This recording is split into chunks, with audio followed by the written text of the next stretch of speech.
Hi, Bob Odell here with Root Source, and I am so excited to be able to interview today Eliyahu Berkowitz, who is an author and a writer for Breaking Israel News. Thanks for joining us today. It's really a pleasure. Really a pleasure. Let's start with what is going on with your writing at Breaking Israel News. How long have you been writing for them? I think it's been about 2 years. I have about almost 800 articles. A lot of our viewers do read Breaking Israel News, and many of them may not have even noticed that Eliyahu Berkowitz is the author of quite a bit of content from Breaking Israel News. What are some of the pieces that some of our viewers might have read of yours? Very early on, I wrote a piece that made a big stir. It was on the Sanhedrin taking Obama and the Vatican to trial for evil decrees and for doing things that were against the Bible. More recently, we did an article on a video that a young lady made about the Dead Sea, about fish reappearing in the Dead Sea. Yes, many people have seen that one. Which I love, because it's like you can have miracles happen right in front of your eyes and not notice. Yes. And absolutely not notice. Another one would have been, I did an article about a stone from the breastplate of the Cohen from the temple that was recently discovered to have been handed down in a family since, thousands of years, over 1,000 years. That made a nice little stir. That was an interesting story. I can tell from your answer that you are engaged in these various stories that you're writing. What are you looking for? I like to write, of course. I like to write stories about Geula, about the messianic process. I mean, Geula meaning? Geula means redemption. Yes. Most people think, that they'll be doing their everyday business, and then one day, they'll look out the window and they'll see a guy ride by on a white donkey. And I don't think that's really the way it's going to happen. I don't think that's the way it's happening right now. I think it's a long process with a lot of steps. Yes. And if you open your eyes, these steps are happening right in front of your eyes. And I love to see things that are part of that. I think in the Bible, a lot of it's written retrospectively. We'll be like, oh yeah, I knew that we were going to get out of Egypt because, but they didn't know it at the time. And at the same time, we're sitting here now, people are saying, oh, the Messiah is not coming. And I'm like, actually, look at this. This happened yesterday. Look at this. This happened 2 days ago. So I'm looking for the steps that are leading up to Geula, to Mashiach. And how connected is the land of Israel with those steps that are leading to redemption? I think the land of Israel is central to everything that's happening in the world right now. And because everything in the world is moving towards Geula. And that's why, if you look at all the news, so much of it is about Israel. Because even the people who hate Israel know that this is central. Yes. So Israel is the main player. There's no question. So I've noticed if I were to cast a theme for the articles that I see, I'll see a title, read the article, and then I thought, I bet that is Eliyahu. So I look up, yep, it was. And there is a theme, I would say, that is redemption. That's the word I would use. That's the word you used. How did that come to you? What pulled you to redemption? Or was it always that way? It was certainly not that way. I was not religious. I became religious. That was not part of my approach to religion. I got a job, plain and simple. Tuli said, go out and write about the Geula. And I'm like, Tuli, I don't even know what it is. I don't know where to look.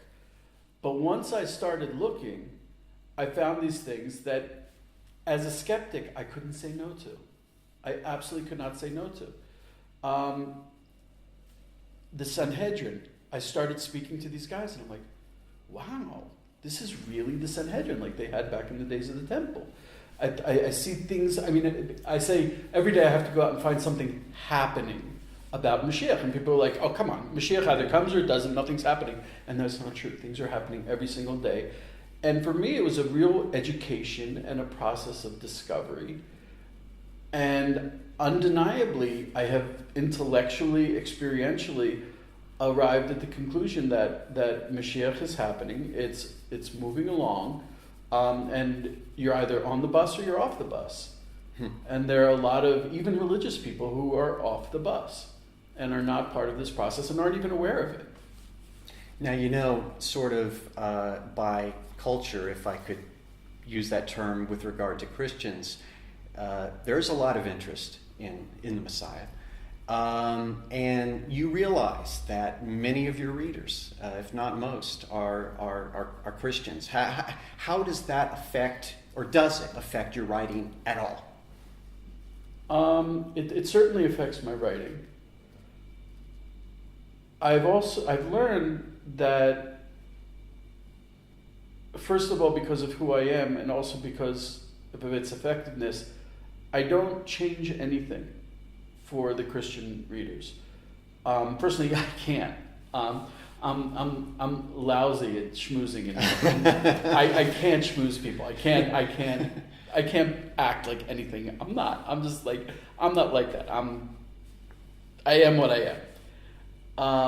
And the second thing is, I think, and this is really an incredibly compelling point, is that the Christians who are connecting to Israel, they want the real deal. They want Jews to be Jews. And to be really honest, that's incredibly challenging for Israel, because Israel was started by secular Jews who believed that the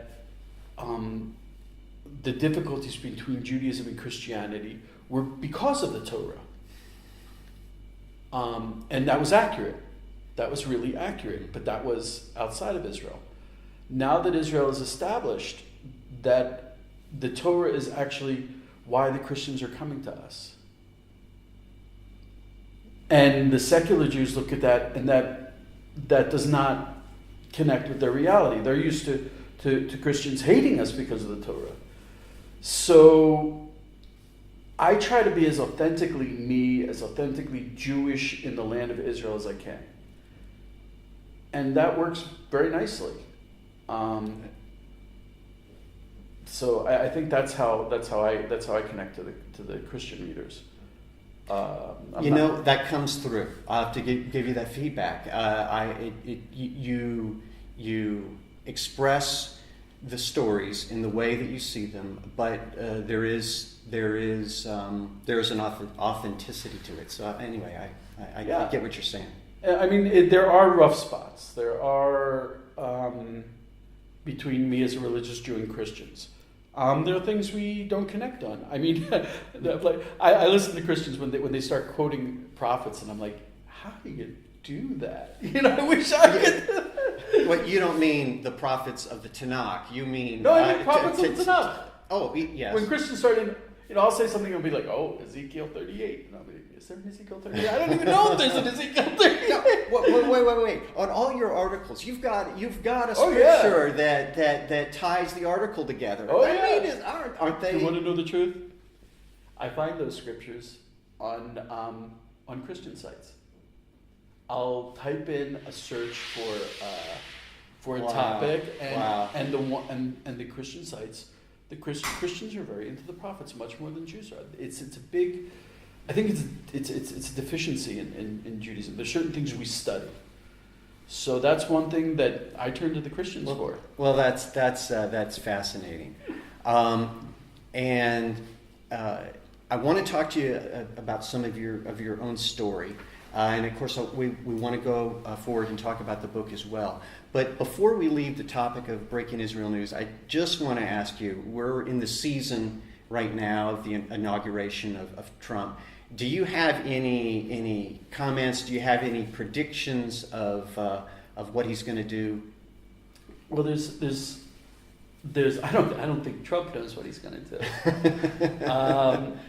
But there's something that I've heard from several rabbis and a few mystics that's really impressed me, that I don't think people take into account, which is that a leader of a country, and we learned this very clearly in the Torah tradition, the leader of a country is not an individual.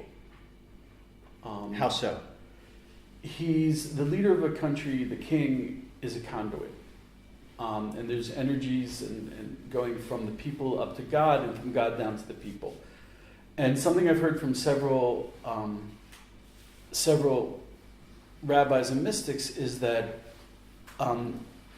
what Trump promised, what he was before the inauguration, has very little to do with what he's going to be after the inauguration. He's going to get powers from God that he didn't have before. God is going to come into his picture, in a way, into Trump's picture that he wasn't before. Before he was a businessman. I think that's very true of Obama also. There's an interesting Ramban, Nachmanides, about God hardening Pharaoh's heart. Yes. What's that about? Yes. And he says he gave him free will. He gave him the power to do something that a normal person would not do. A normal person would say, I'm out of here, forget it, this is too much. Yeah. And I think what we're going to see is we're going to see a different Donald Trump after the inauguration. We're going to see someone who I mean, maybe we had hints of it now, but I think we're definitely about to see something very different.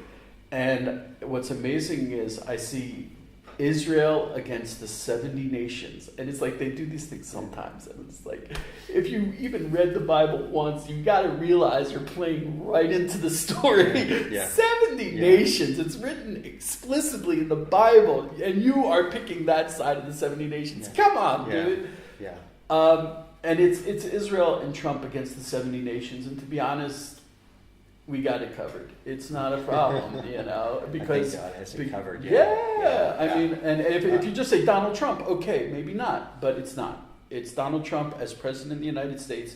He's getting a booster pack there.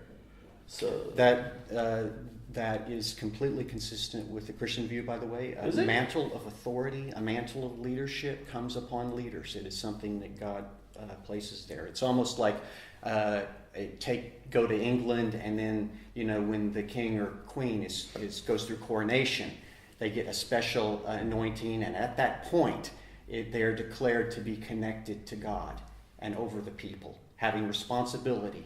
So this is, and I think there's basis for that in the Tanakh as well. So,